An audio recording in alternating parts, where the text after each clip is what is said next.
Hello and welcome to the first episode of Weekly Azure and Data Roundup for the week between 25th and 31st of March 2020.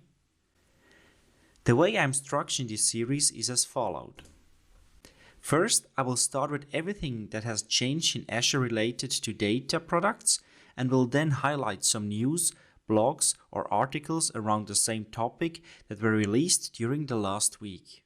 The selection is purely based on my opinion, and if this video ever gets enough traction, I will happily accept suggestions. So if you miss anything, please let me know using the comments below. Links to all the news and topics covered are in the description below as well. But let's go ahead and start with the news. The integration of Azure Machine Learning in Azure Stream Analytics is now in public preview and allows the implementation of machine learning models as user-defined functions in Azure Stream Analytics jobs to do real-time scoring and predictions on your streaming input data.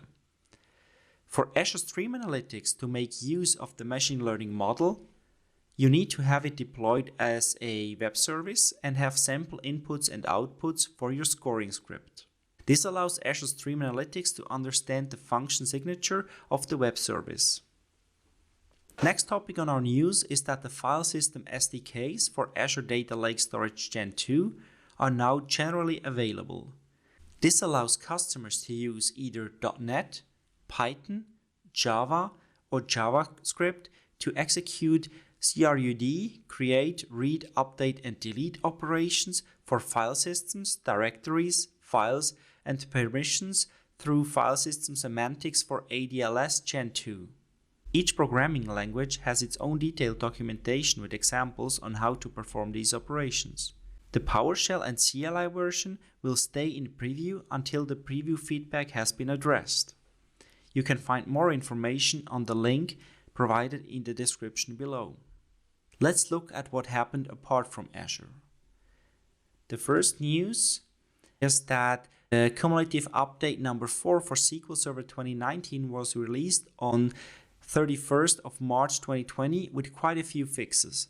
Make sure to go through the list yourself and check the hybrid environment deployment guides for always on and availability groups to ensure the best way of installing the Cumulative Update on a complex environment.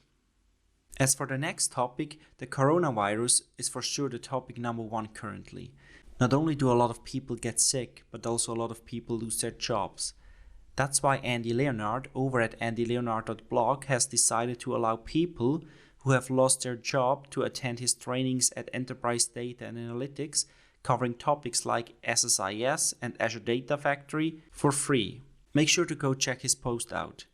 Next, the SQL Server team has posted a blog post about migrating SQL Server workloads to the cloud with confidence, where they explain how the database experimentation assistant can help in evaluating how a workload will perform in a cloud environment.